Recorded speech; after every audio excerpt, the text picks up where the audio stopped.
What's up, YouTube friends? Now for a lot of you, it's back to school time. And when I was younger, I remembered the only thing you needed to go to school was a good attitude. But unfortunately today, they have metal detectors, security guards, and identification badges. So today, I'm going to show you how to whip up a lanyard that they can keep their ID badge on. And this is a perfect stash busher project. Now if lanyards aren't your thing, I'll show you how fast and easy it is to make these little wristlets also. And it's coming up next.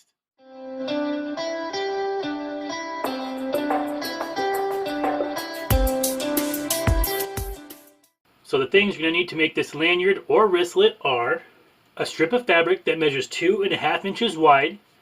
Now for the lanyard, I'm going to cut this down to 42 inches. And for the wristlets, you want 13 inches. And you're also going to need one of these swivel clamps. Now I got a bag of 50 of these off of Amazon for $10. If you don't have these swivel clamps or just don't want to use them, you could also just get some key rings. You'll need your sewing machine with matching thread. Today I'll be using cream just because I have a few of these to make. And your iron and ironing board. So let's get started. So the first thing you're going to want to do is decide if you want to make wristlets or a lanyard. I'll be making a lanyard out of this Spider-Man fabric, so I'm going to cut this down to 42 inches. So I still have my fabric folded in half, so I'm going to measure down 21 inches and cut it off.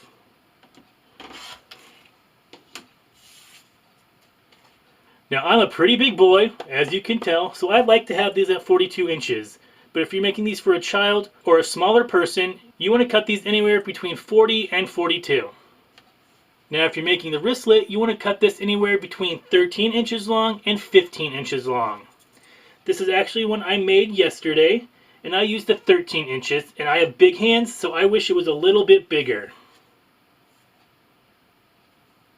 The next thing you want to do is grab your iron and ironing board. Now I'll be focusing on just the lanyard in this video, but to make the wristlet is the exact same process after you cut the length. So with my wrong side facing up, I'm going to fold it in half and press.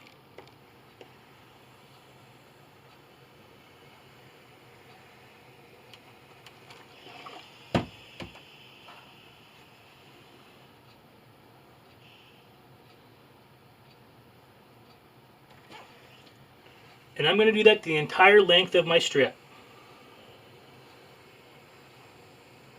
Then I'm just going to open up my strip again, and I'm going to fold each raw edge into the center. So I'll start with this one first and press it the entire length of the strip.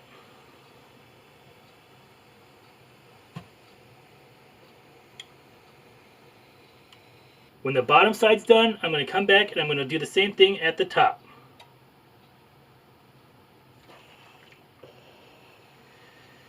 And I do find that having your steam on really helps.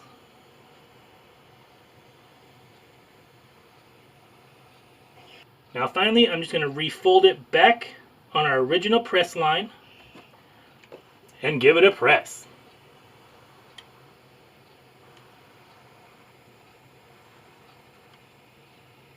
When you have your strip all pressed, you want to grab one of your swivels and then just feed your strap through. Just like that. So now you just want to take your two ends, making sure that there's not a twist in your lanyard. I'm going to put it so that the right sides are together, and I'm going to open them up. Now just to make sure that nothing moves, I'm going to stick a pin.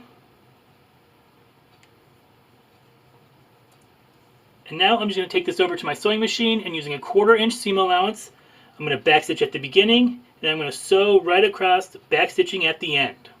I'll see you over at the sewing machine.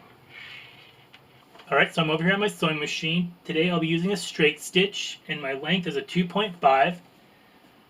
And I'm going to use a 1/4 inch seam allowance. I'm going to backstitch at the beginning, and also at the end.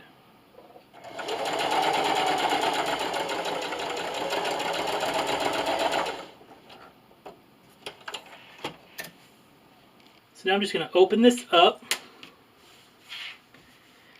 and I'm just going to finger press it, and you want to finger press your seam open.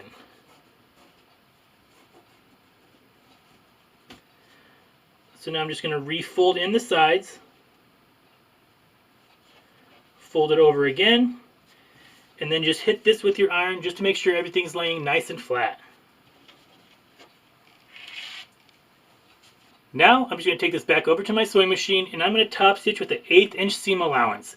And I'm going to do it on the side that has our 2 folds. And I'm going to start right at our seam that we just sewed. So I'm going to back stitch and sew all the way around, back stitching at the end. Alright, so this time I'll be using an 1/8 inch seam allowance, and I'm going to start at that seam we just sewed. I'm going to back stitch.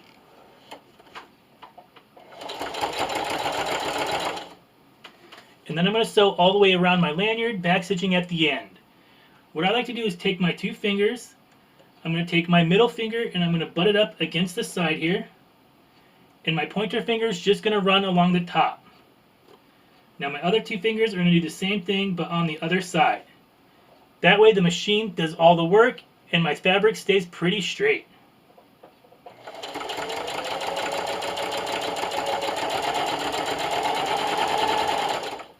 And if you have a whole bunch of these to make, you can get going pretty fast.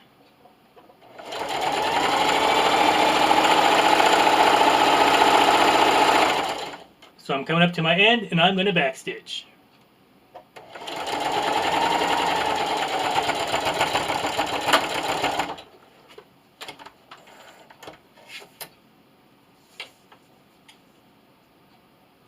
So now you just want to find where our seam was that's going horizontal. Mine's right here. I'm going to bring up my clasp right where that seam is. And I'm going to fold it in half just like that. So now you just want to take this back over to your sewing machine, and I'm going to sew back and forth about 3 or 4 times, making sure that that's nice and secure. Alright guys, so my clasp is at the edge of my presser foot here, and I'm just going to go back and forth about 3 or 4 times just to make sure it's nice and secure.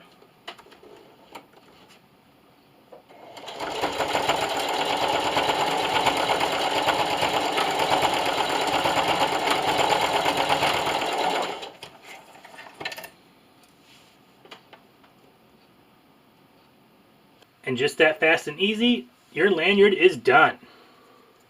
Now of course these just aren't for the kids and their school IDs.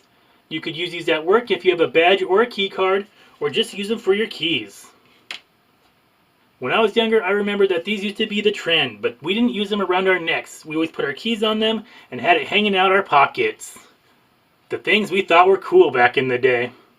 Now here's a few more examples that I made earlier. Of course, I had to do camo for myself. And I really like the pink camo and how this one turned out. Now since these are so fast and so easy and really inexpensive, you can make a whole bunch of these to match your outfit for the week. I hope you give this video a try. If you like this video and want to see more of my videos, go down below and hit the big red subscribe button and give this video a big thumbs up. If you'd like to be notified as to when I post a video, hit that bell notification button. If you have a question about this video or any of my other videos, or would just like to leave a suggestion for a future upcoming video, leave me a comment. Subscribe over at Patreon at Scrappy's Patch. For as little as $1 a day would keep these videos coming. Friend me over on Facebook and Twitter at Scrappy's Patch if you'd like to share crafting ideas and pictures. Feel free to share this video across your social medias. And as always, thanks for watching. Happy back to school. And I'll see you next time.